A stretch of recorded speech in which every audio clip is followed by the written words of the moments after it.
Carson Show. Are you ready to be podsmacked? Now, here's Rob Carson. And Rob Carson is here. How are you guys? Welcome to the show. Glad to have you here as we celebrate the holiday season. It is official, ladies and gentlemen. Yeah, it is official. Thanksgiving is over and Christmas is on the way. And so is Hanukkah, and so is Kwanzaa. Blah, blah, blah, blah, blah. Okay. All right. Great. Anyway, happy holidays. Merry Christmas. Glad to have you here.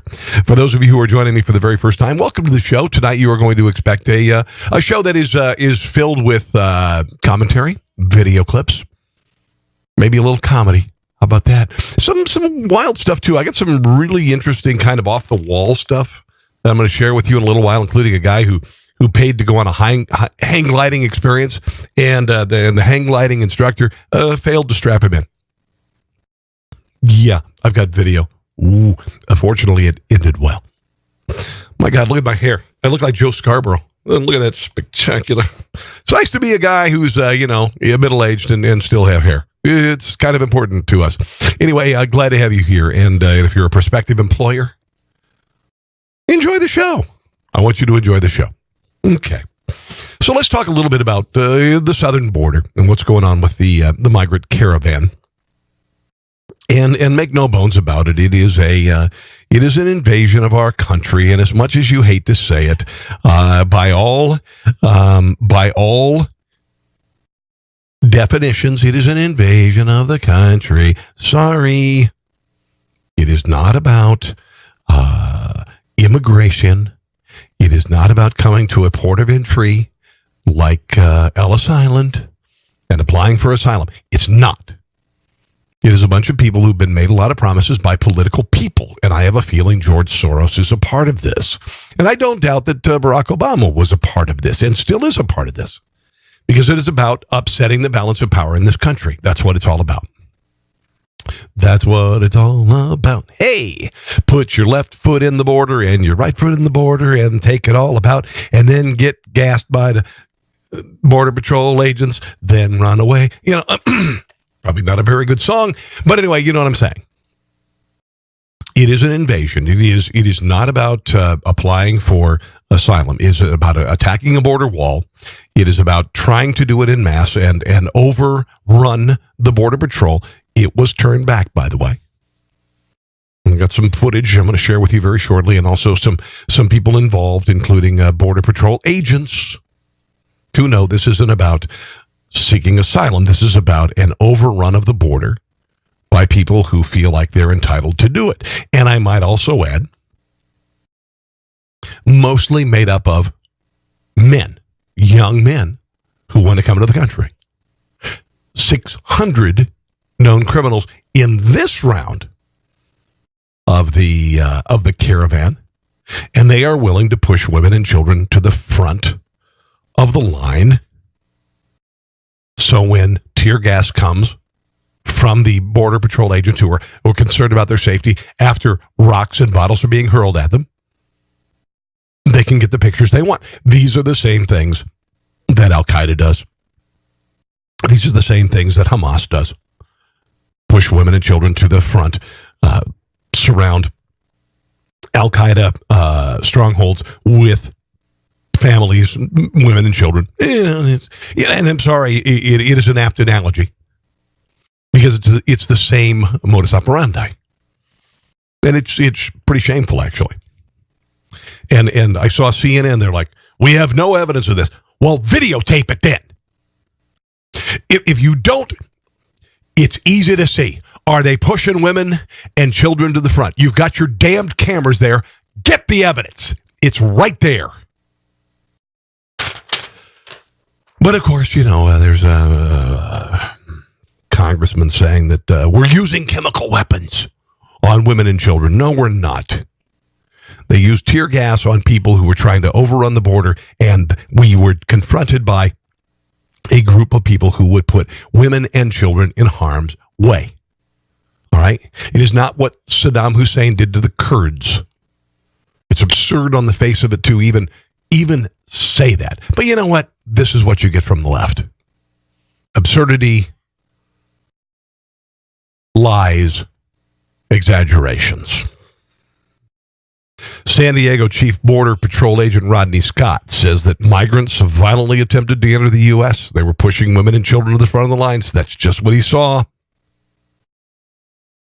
Said several agents were struck by rocks. This is what happens in Gaza, right? Isn't this what happens in Gaza? This is what happens in Gaza. This is what they do. They throw rocks, and then when people get killed or people get injured, then of course the people who are attempting to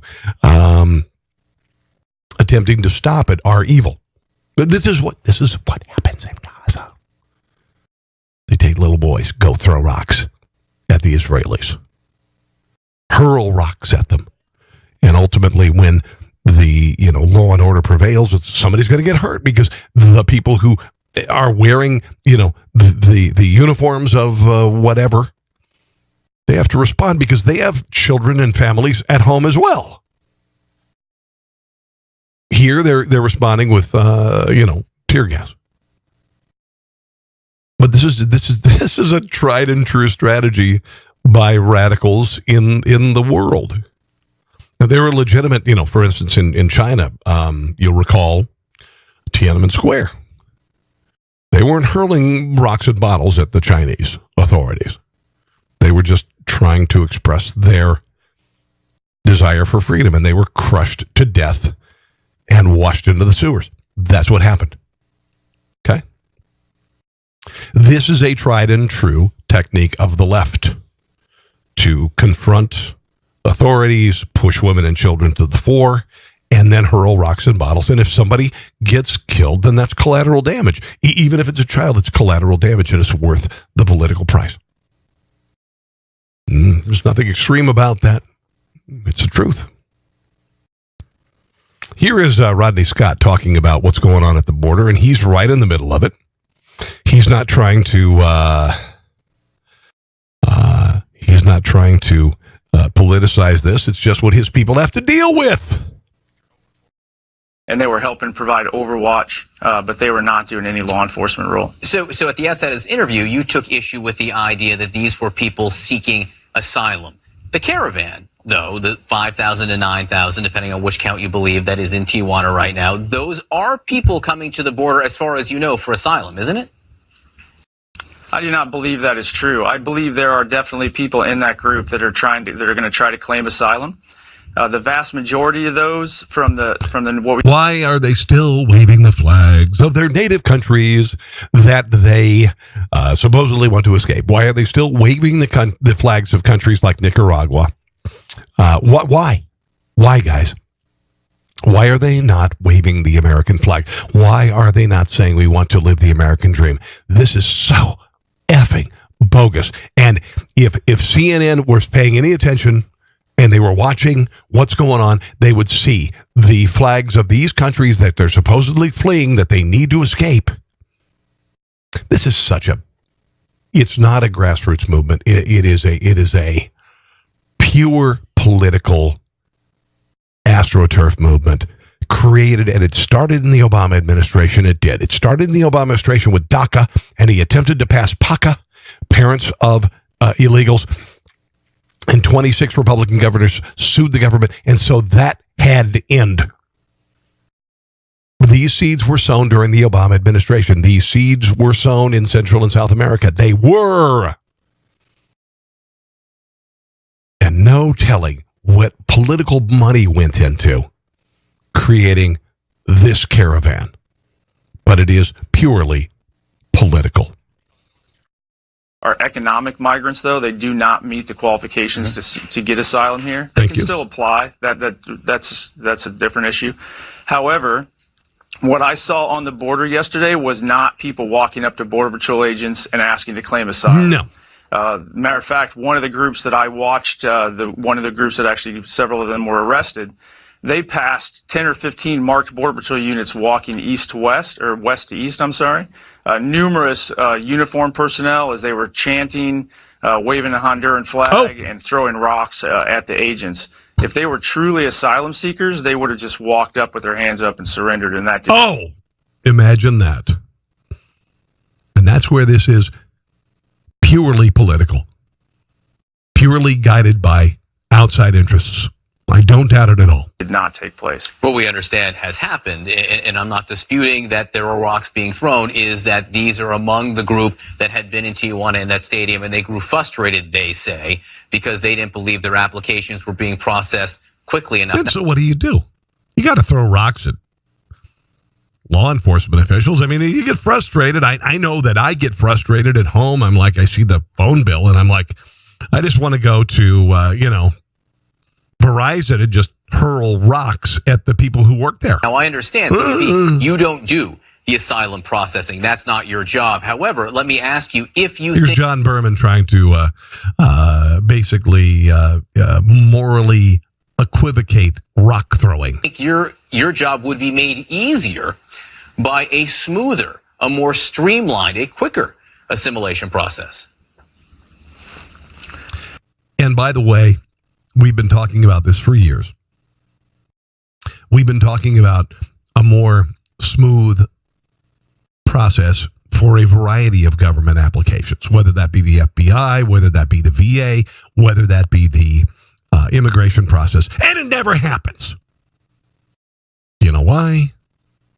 And I'll say largely because of Democrats, but sure, I'm going to include Republicans here. They don't want it fixed. They don't want things fixed. Because then government isn't needed.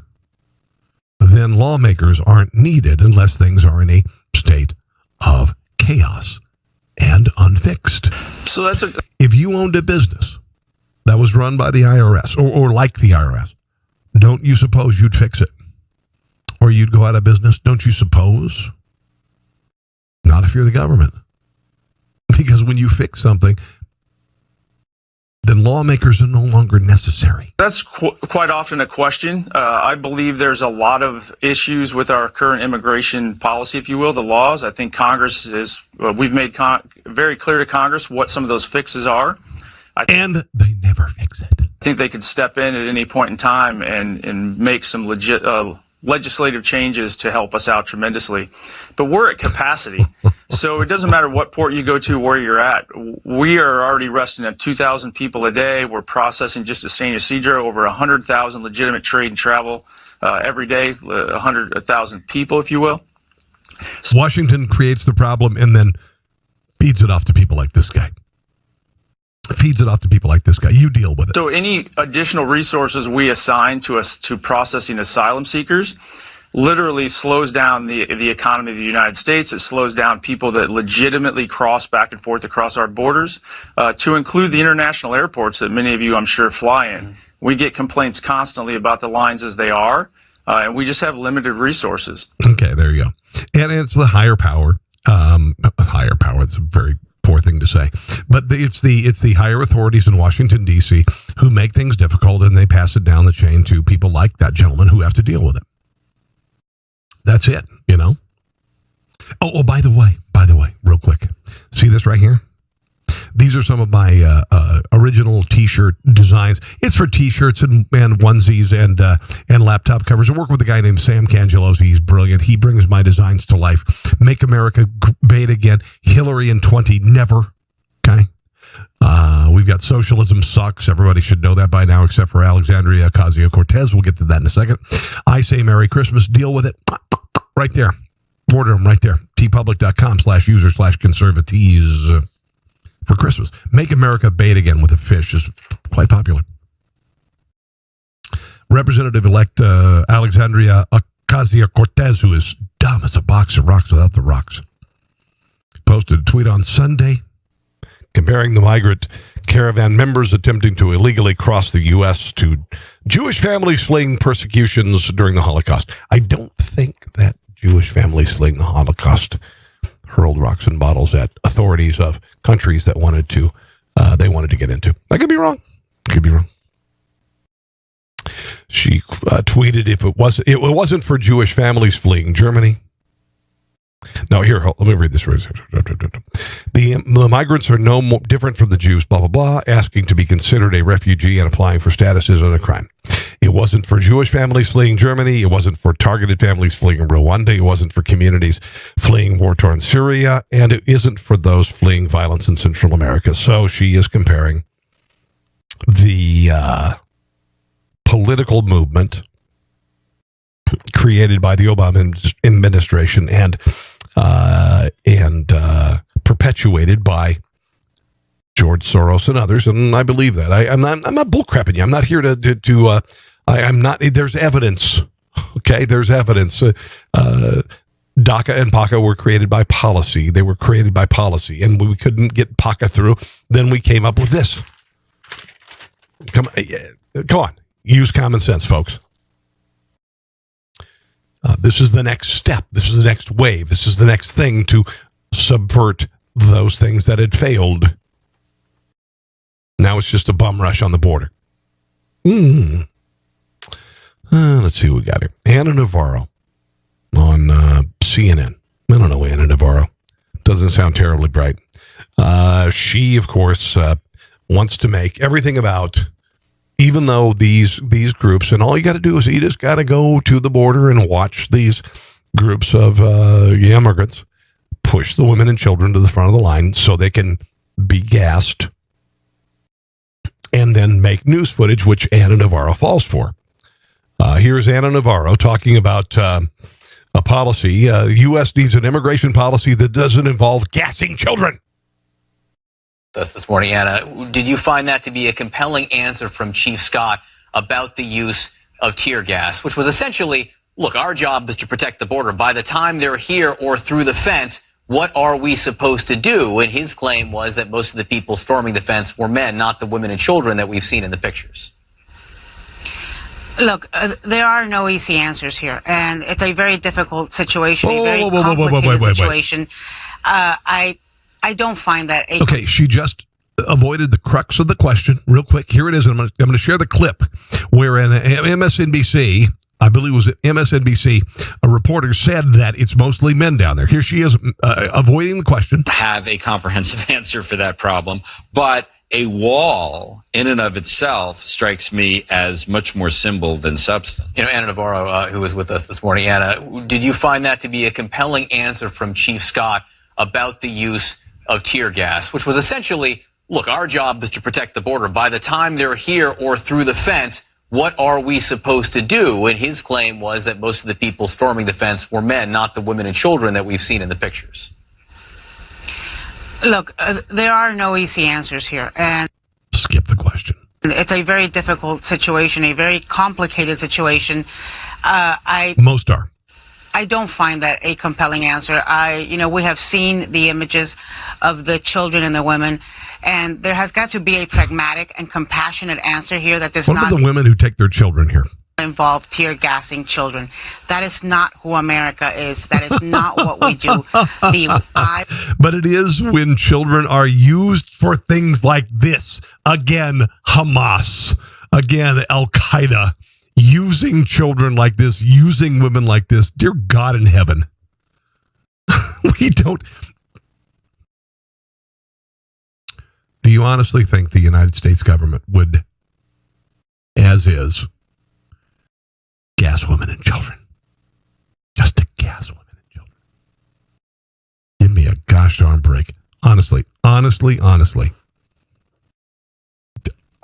even know what to say. Let me see if we can find this MSNBC guy actually being honest. Hold on. I'm going to find it real quick here. Because there was somebody on MSNBC who actually had to be honest with regard to who these people are, who is commanding this. Hold on one second. Oh, here they are. Who are the asylum seekers? This according to a reporter live on the scene with MSNBC. And ask for a work permit and then be allowed to go to the United States. Okay, guys, Gabi, just stay on this for a moment, because some people look at these images and they listen to the president who says it's not women and children, it's stone cold criminals. So my first question is, you're in that tent camp. Besides that family, give us a profile of who is there mostly and what are they looking for? Here we go. Because it seems as though, to your point, they don't actually have the necessary information so they know how to cross the border. There could be people yesterday who were running because they thought it was their only chance. Right. And it's very difficult because this has become such a polarizing issue. If we kind of take a walk, you'll be able to see for yourself. Again, this is the inner sanctum of the shelter. So you're going to see a lot of families here, a lot of women and children. But the truth is the majority of the people that are part of this caravan, especially outside, if we can make our way all the way over there, we'll show you the majority of them are men. So whoa. Hold on. Let's hear that again. But the truth is the majority of the people that are part of this caravan, especially outside, if we can make our way all the way over there, we'll show you the majority of them are men. So when this becomes a polarized political issue in the United States, you have people on one side that point and say there are women and children here, and that is true. And then there are others who point and say these are men that are trying to cross the border, and that's true too. From what we've seen, the majority are actually men, and some of these men have not articulated that need for asylum. Instead, they have talked about, going to the United States for a better life and to find work. But if we come this way here... Whoa. I thought this was about asylum. I thought this was about getting away from tyranny, getting away from Guatemala and Honduras and whatnot. You can't get a job down there, so you come here? I can understand that more than asylum. But what I don't understand is asylum when you're not willing to embrace the country you want to go to. All right, this is about cake. Where I come from is a really crappy place and I need a job. That's not asylum. That's not asylum. We're just going to leave. This is where there's a food bank that's set up, and you've got a long line of men. Earlier, we saw about... Man, I thought there were families and women and children. 500-600 men standing in line waiting. Men? You just said 500 or 600 men. For food, and it looks like that's dwindled down. But this is the outskirts, and we're going to pass through here. I'm going to show you where there's some Looks pretty much like dudes. Police officers, and pretty much just a bunch of dudes. And this is the outer perimeter. This is where we're starting to see a large portion of police that are forming up on each side of the caravan. So this is the outskirts over there, way down by... Blah, blah, blah. Okay. So there's MSNBC kind of shooting itself in the foot. Kind of shooting itself in the foot. Trevor Noah on Comedy Central, The Daily Show. This is his show. I don't think he's not a funny. I mean, you can be a funny guy. You got 20 people writing for you. You can be funny as hell. If you got a good sense of humor. I've got a good sense of humor. Most people think I have a good sense of humor. I write political satire. But I'm a pretty funny guy. The only writer I have is this guy. Yeah. But, Trevor Noah is funny. Jon Stewart was funny. When you have 20 people writing for you and, a gigantic budget, it's easy to be funny. It's easier to be funny. I only use my own material. Thank you. Because nobody else would. Anyway, here is Trevor Noah talking about asylum seekers are throwing stones at police out of frustration. It's out of frustration, ladies and gentlemen. And I can't tell you how many times I've been frustrated and I just wanted to hurl some stones at authority. The U.S. Border Patrol fires tear gas to There's stop the migrants, iconic photo, including women and children on Mexico's side of the divide. I don't mean to be hyperbolic about it, but clearly what happened yesterday were people trying to invade our border. You were just hyperbolic about it. Whatever. So do you see what this is? So it was either innocent women and children who were just strolling through a park in Mexico and they got surprised by tear gas, or innocent Border Patrol agents. Now, I write political satire, and what he's doing here is kind of funny. It's funny. It's not based on truth, though, and that's the only thing with regard to political satire. If you want to do something satirical with regard to politics, have a grain of truth to it. And while this is funny, it's not true. Were attacked by hordes of violent brown people singing the Narcos theme song as they came across. Okay, this is over-exaggeration, and this is not factually based. It's meant to incite the audience who's already been pre-fluffed. I've been to shows like this. They pre-fluff the audience. They get them worked up, thinking Trevor Noah is a genius. Come on. And they get him in there, and they fill the studio with like-minded leftists. And this is not based on truth. This is based on whatever. Yeah, Yeah, that's great. And that's what's fine. also interesting to me is that both sides are viewing this as a validation that they were right all along. One side is like, you see, I told you America is the most immigrant-hating nation of all time. And then the other side is like, you see, I told you they were coming to invade. But let's be honest, this wasn't an invasion, okay? It was frustrated asylum seekers at the No, it wasn't. You're wrong. border throwing stones, which, we can be honest, probably isn't going to help their case. I got really frustrated the other day because I went to Target. And I wanted to get a present for my wife, and I was like, gosh darn it, it's a little too expensive. And I was frustrated, so I just hurled some rocks at the Target employees, and I'm frustrated. Because you know Trump is going to use this as proof that all asylum seekers are criminals and dangerous. He has never assumed that at all, you ass. It's never been there. All asylum seekers. It's not all asylum seekers. If all asylum seekers were being considered here, then it would be truthful. This is not asylum seekers. These are people who are part of a political movement to come here and make some money off the U.S., continue to wave their country's flags, even though they claim some sort of abuse, and they still love their countries. This is bullcrap. This is an absolute bullcrap movement, Trevor. If you're going to spew political satire, have some truth involved. Have some truth involved, and I'm speaking from someone who has a lot of experience writing this stuff. You've got to speak truth. You cannot lie. You cannot twist things. Include truth in what you do. And I'm going to share a piece of political satire in a little while that I just wrote with my family did the voice work. You've got to. Great satire includes truth. If it's just about exaggeration, if it's just about forwarding a political narrative, it's bullcrap. Like, throwing stones will not help you get into America. No kidding. Unless you can throw them like really fast, like 95 miles an hour. Okay, this is then funny. Maybe the Yankees will help you get in. They'll be like, yeah, no, bring, he comes in. He comes in. That's And fine. by the way, one reason these immigrants are getting desperate is that they can't just stay put. Because it turns out that Mexico doesn't want them either. Then why did they trek into Mexico? Mexican authorities say that they have arrested 39 migrants and they plan to deport anyone who tried to enter the U.S. illegally. The Mexican government also says that since mid-October, when the caravan first started to arrive here, they have deported nearly 11,000 people, Central Americans, back to their home countries. We are here because our government has not... Why do you still have the flag? ...in control of these, what we call invasion. That's right. You may not know this, but Mexico also doesn't want people coming in from their southern border. Like, I bet if Trump watched that on the news, he'd be so confused. Yeah, they don't. So why are they allowing them to move across Mexico to us? Trevor, you're a young guy. You're funny. You also have 20 writers working for you. Mm-hmm.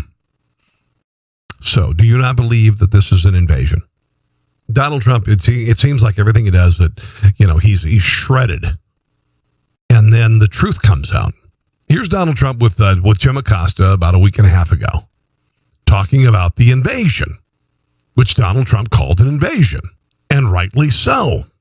In the midterms. Here we go. If you don't mind, Mr. President, that this caravan was an invasion. As you know, Mr. President, I consider it to be an invasion. As you know, Mr. President, caravan was not an invasion. It's a group of migrants moving up from Central America towards the border with the U.S. Thank you for telling me that. I appreciate it. Why did you characterize it as such?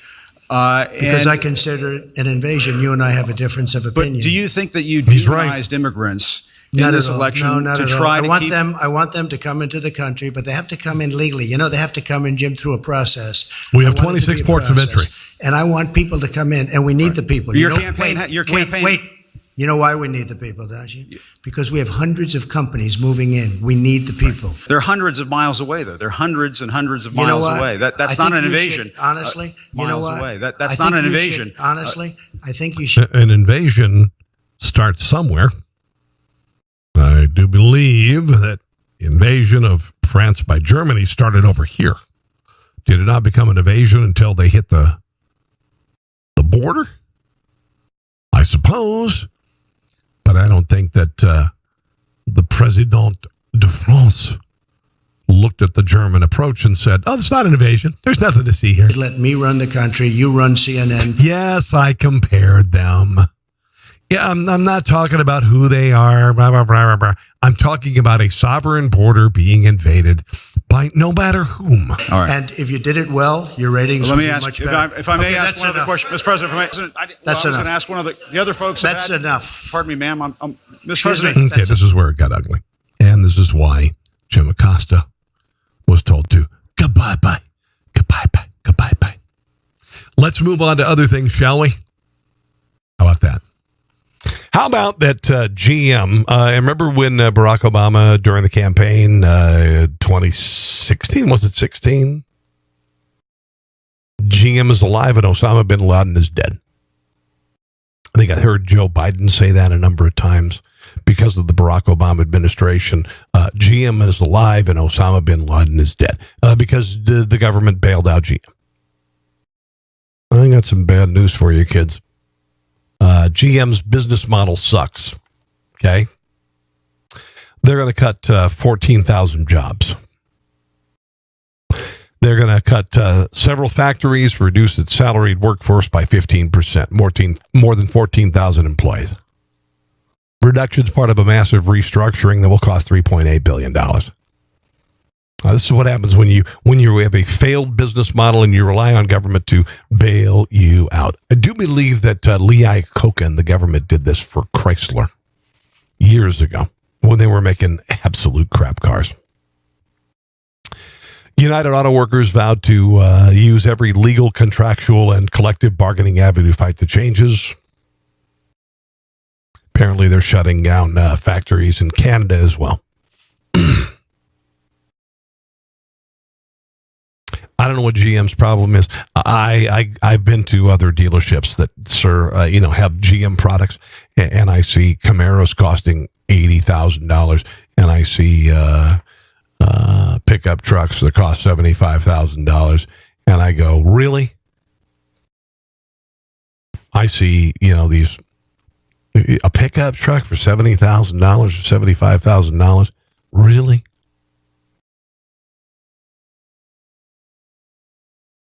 I mean, there are some low-end products from GM, but man, you go to a Chevy dealership lately, a GM dealership lately, you're seeing cars, Corvettes, $90,000, $100,000.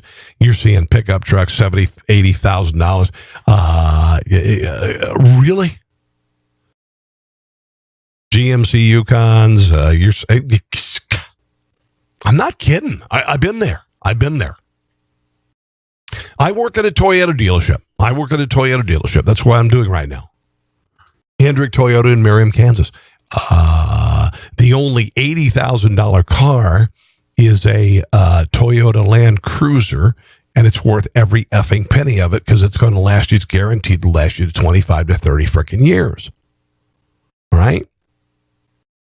It doesn't surprise me that GM is cranking out vehicles that are just ungodly expensive. And why is that, kids? Because of the same thing that we're going through as a country, which is a massive entitlement program for GM employees if they're going to be bought out or if they're going to have a salary for the rest of their lives after they're retired. And this is what's costing you $90,000 for your Corvette and $75,000 or $80,000 for a pickup truck. Well, Barack Obama said that he was going to buy a Volt when he graduated. Barack Obama said he was going to buy a Volt. This is 6 years ago. When he left the White House, he was going to buy a Chevy Volt. Guess what? Like Osama Bin Laden, the Volt is unfortunately dead. At GM's Hamtramck plant in Detroit, where I got to get inside a brand new Chevy Volt fresh off the line, even though Secret Service wouldn't let me drive it. But I like sitting in it.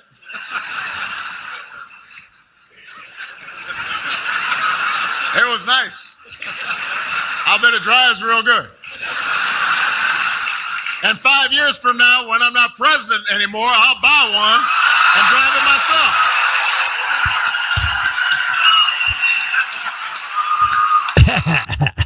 No, he didn't do that. Because apparently they are no longer being produced. The glorious Chevy Volt. And I've seen these, and I thought they were kind of cool. General Motors announced yesterday it would cease production of the hybrid electric plug-in Volt and its gas-powered sister, the Cruise. The announcement came as part as a larger restructuring by the car company. Now, Toyota, they do a glorious car called the Prius Prime, and it's a plug-in, and it's kicking ass. It's kicking ass. Because GM has a failed business model, and it always has, and it was bailed out for the government for a while. And, not so much. Not so much. I don't think I want to do the global warming report from the government. I'm not going to do that. I'm not going to do that. I got other stuff to get to. Yeah. Did I mention tpublic.com/conservatives, my politically incorrect designs with my buddy Sam Congelosi? Make America bait again with a fish. With the fish. See that up there? Hillary in 20 never. All of these are available on mugs, t-shirts, stickers, all this. Socialism sucks. Put that on something. Go to tpublic.com. Look up conservatives, will you guys? I'd really appreciate it. I would love to make this a record-breaking season for our merchandise because they're kind of cool. Things are kind of cool. Google's blocking gender pronouns, him and her. They do that spell check, that correct thing when you're writing out, thank you very much and have a great day, or whatever, and it completes your sentence. Well, if it ends in a gender pronoun, they're getting rid of that because they're afraid you might offend somebody. If you call me a her, I'll be like, dude, I'm a guy. I won't be offended. I can get past it. It's no big deal. But apparently Google is removing gender pronouns from the predictive text feature found in its Gmail platform. The feature will no longer suggest pronouns that indicate a specific gender like he, which generally is associated with having a penis. Her, generally associated with having a vagina. Him or she, for fear of suggesting the wrong word and causing offense. Dear God in heaven, we live in a country where offense is a capital offense. See what I did there? Yeah, I know. I'm going to get rid of the environmental stuff. I just don't feel like dealing with it tonight. There was an environmental report. It says,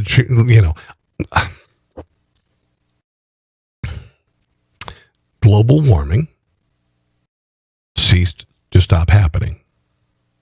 Okay? It just did. So it became climate change. So now anything can be blamed on climate change. California wildfires, a hurricane, even though we had a drought of hurricanes for 12 years on the eastern seaboard, all of these things, anything extreme, volcano explosion, it's climate change. Just don't feel like talking about it. Really don't feel like talking about it tonight. Nope. Oh, our national crisis can end. You can eat romaine lettuce again. I know. 32 people in 11 states got lettuce-linked E. coli. And that sucks. 13 victims were hospitalized, a third of victims in Los Angeles County. Cases have been identified in California, Wisconsin, Illinois, Michigan, Ohio, New Hampshire, New York, blah, blah, blah, blah, blah, blah, blah, blah, blah. Apparently, it's the same strain that was seen from Yuma, Arizona. And right now, apparently, romaine lettuce and consequently your Caesar salad are safe to eat again. I thought this was a little extreme, that why would one like spinach, saying spinach will kill you, romaine lettuce suddenly killed you. I thought this was a little extreme. Romaine harvesting recently shifted from California's central coast to winter growing areas in Arizona, Mexico, California's Imperial Valley. Those winter regions weren't yet shipping to when the illnesses began. So apparently you can eat romaine lettuce. It's no longer toxic. And I got to tell you, I like me some romaine lettuce, but honestly, if romaine lettuce ceased to exist, I wouldn't be too broken up about it. I want romaine lettuce producers to survive, but it's nothing that I went, God darn that romaine lettuce. If you just eat romaine lettuce just by itself, just to get a bowl of romaine, would you sit down and watch a movie with a bowl of romaine lettuce? You wouldn't do that. You just, Oh, I've got a parody I want to play for you guys. I did a parody with my children and my wife. One of the things that I would say famous for, but, I'm still trying to, let people know I'm here. I wrote comedy for Rush Limbaugh for many years and also many nationally syndicated comedy programs. And I decided to, because my son is coming back from college, and my son is not a radical leftist. He is not being converted by college, but he does like to come back and give me crap because, I've written a lot of stuff for Rush and others. And I'm a political conservative. I'm a libertarian-leaning conservative talk show host. So he gives me crap out of a joke. So I decided to do a parody for parents who send their kids off to college, who are largely, the parents are conservative, and their kids come back with their minds full of gobbledygook. Here is this new parody for a show on the Hallmark Channel that I think you'll enjoy, featuring my wife and 2 kids and me. This holiday season, the Hallmark Channel has a special presentation, Our Kids' First Christmas Back from College. And thank you for all of our blessings. Amen. Amen? Excuse me. Why isn't it a women? Honey, this has nothing to do with sex. What a typically male, cisgendered thing to say. Wait, I'm a what? I'll bet Native Americans aren't thankful for this. While you've been working to pay for your kids' college, radical professors have been working on turning your kid into a raging, politically correct activist. Isn't our tree pretty? And the presents. Yeah, it's a shrine to our capitalist consumer culture. While they should be learning skills for their careers, your kids are really learning to be community organizers. Hi, kids. Dad's home after a long, hard day at work. Cross your legs, Dad. Your white privilege is showing. What the hell happened to you? Our Kids' First Christmas Back from College. Some turkey for you, dear?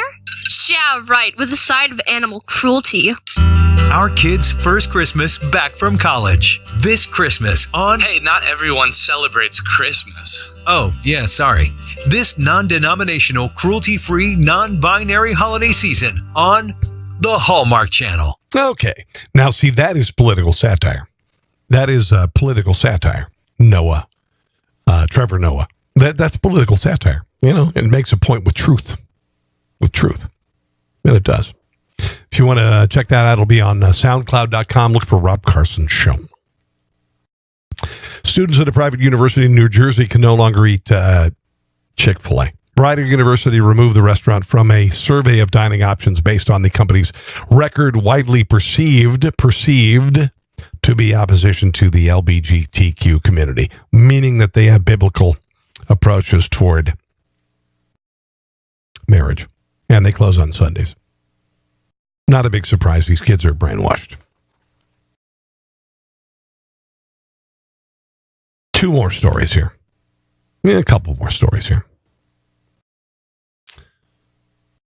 Video showing a border agent's gender reveal party. Dennis Dickey, 37, decided to do a gender reveal party with his wife. It ended up starting the Sawmill fire in Green Valley, Arizona, which destroyed 47,000 acres of land and took 800 firefighters to prevent. Okay? See if we can find this here. Here it is. Here's the reveal that caused all this damage.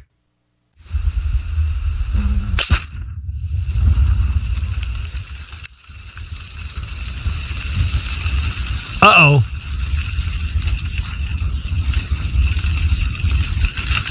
Big mistake.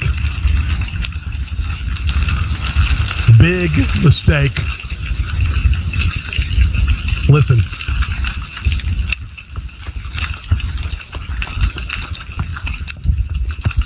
Yeah. All right. It's time for me to get out of here, guys. I do appreciate you joining me on the show tonight.